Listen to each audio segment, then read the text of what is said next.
so this is the first video in AP Calculus on derivatives of inverse functions, section 3.8 from our textbook. And we're going to actually be talking about in this video specifically derivatives of inverse trig functions. But before we get into derivatives and all that sort of stuff, I want you to think back a little bit to when you were in pre-calculus. And we have 5 inverse problems up here. So I want you to take a minute, I want you to pause the video, and I want you to evaluate these 5 expressions using their principal values from the unit circle. And all answers should be in radians. So pause the video right now and give that a try.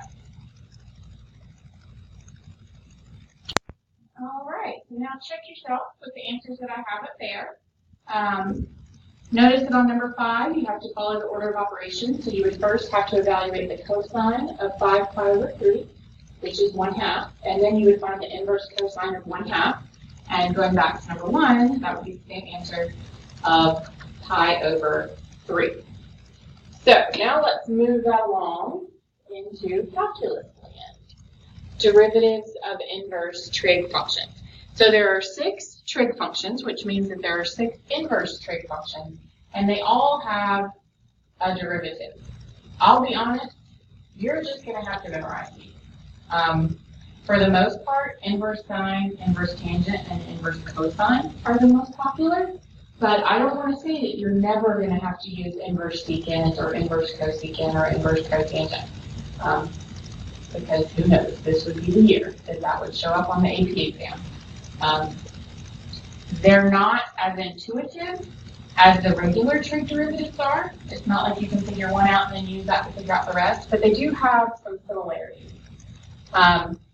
So we're first going to look at the derivatives for inverse sine of u, inverse tangent of u, and inverse secant of u.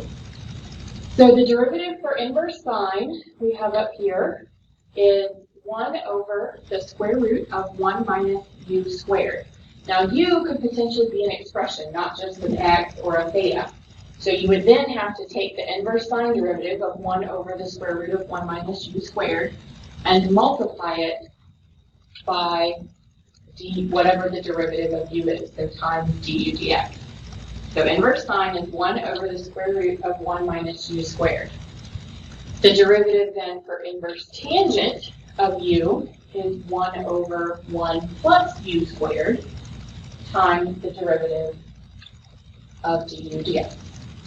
And then lastly, we have inverse secant, which is 1 over the absolute value of u times the square root of u squared minus 1, and then all times du dx.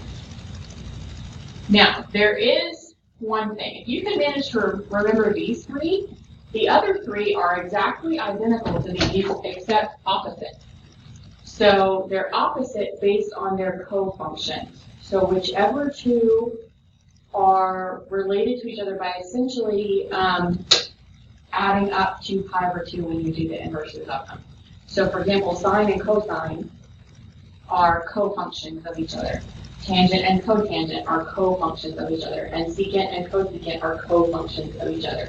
It should be easy to relate those to each other. So if you look down here at the derivatives of inverse trig co-functions, notice that the derivative of inverse cosine of u is just the opposite of the derivative of inverse sine of u. So it is also 1 over the square root of 1 minus u squared times du dx. It just happens to be negative. Inverse cotangent then, its derivative is just the opposite of the derivative of inverse tangent. So it is negative 1 over 1 plus u squared times du dx. And then the derivative of inverse cosecant is the opposite of the derivative of inverse secant. It is negative 1 over the absolute value of u times the square root of u squared minus 1 times du dx. This last little chart down here is just calculator conversion identities. So for example, on the calculator, if you were wanting to find inverse secant of some number on the calculator, then you would do inverse cosine of 1 over that number. So that's how you would type it into the calculator. Inverse cotangent, you would do pi over 2 minus inverse tangent of whatever the number is. And then inverse secant is inverse sine of 1 over whatever the number is. Because we have inverse sine, inverse cosine, and inverse tangent buttons on our calculator, but we do not have inverse secant, inverse cotangent, or inverse cosecant. So those are how you could incorporate those functions onto the calculator using the correct key. So going back to the 6 inverse trig derivatives, you basically just need to make note cards for those. You're just going to need to have them memorized. It's as simple as that. Just like with the trig derivatives, you're just going to have to memorize them. I will say we do not use these as often as we use the trig derivatives. You might see one problem on the entire AP exam that uses inverse trig derivatives, but you don't want to just give that problem away. So you definitely want to take the time to memorize these 6 different derivatives. So we're going to put a couple of them to use here and a few examples. Starting with, if y equals the inverse sine of 8x squared, find dy dx. So obviously we're looking at inverse sine. So the derivative formula for inverse sine of u, and this is on your paper, I'm just writing it down so that we have it for reference. In this problem, is 1 over the square root of 1 minus u squared times du dx. Now for this particular problem, we really just need to identify what our u is, and then the bulk of the work is done. So u is going to be whatever is inside of the inverse sine. So in this case, that would be 8x squared. So for this particular problem, dy dx would be 1 over the square root of 1 minus, and instead of u, I'm going to write 8x squared, and then times the derivative of u. So the derivative of 8x squared is 16x. So that essentially is all your work to find the derivative. If you wanted to kind of bring all that together and clean it up, it would become 16x over the square root of 1 minus 64x to the 4th, because we would square the 8 and we would square the x squared. Now at that point, even though 64 is a perfect square, 1 is a perfect square, x to the 4th is a perfect square, because of that subtraction in there, I can't actually square root any of that. So that's as good as your answer is going to get. Even if it was a multiple choice question, that's as good as your answer is going to get. So you can't go any farther with it. All right, so let's look at one more here using inverse tangent. Again, one of the more popular ones. So I want you to take a minute, pause the video, and give this one a try using the inverse tangent formula that's there on your notes.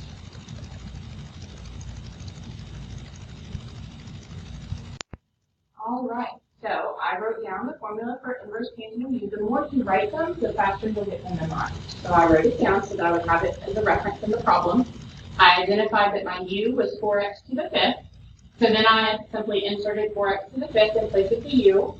And then I inserted the derivative of 4x to the 5th as my du dx. So that's where the 20x to the 4th came from. And then to simplify it, you would square the 4, which gives you the 16.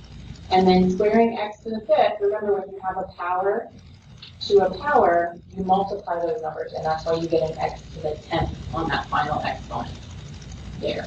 And then there are no common factors that you can take out of the numerator and the denominator. So that is your answer. All right, so that concludes our work on inverse trig derivatives. The next video is going to talk about just in general derivatives of all types of inverse functions.